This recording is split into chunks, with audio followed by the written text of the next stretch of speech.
इतके पाव उरतील आणि एवढं मोठं नुकसान होईल असं वाटलंसुद्धा नव्हतं. नमस्कार, मी महेश पाटील.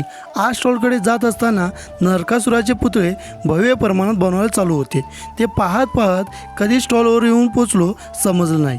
नरकासुराची मिरवणूक असल्याकारणाने साहित्य पण जास्त बनवलं होतं आणि जास्तीचे पाव पण घेतले होते. सुरुवात तर चांगली झाली.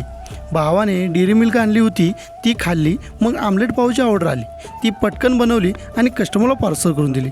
मग बॉईल अंड्याची ऑर्डर आली होती, ती मग बॉईल अंडी कट करून मसाला घालून कस्टमरला दिला.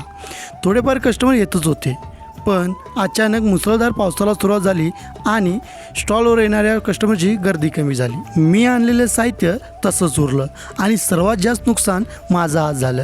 रात्री 12:30ला मी घरी आलो आणि नरकासूर पाहायला कानक्यामध्ये गेलो. एकापेक्षा एक भव्य आणि दिव्य पुतळे बनले होते. डीजेच्या तालावर मुलं नाचत होते.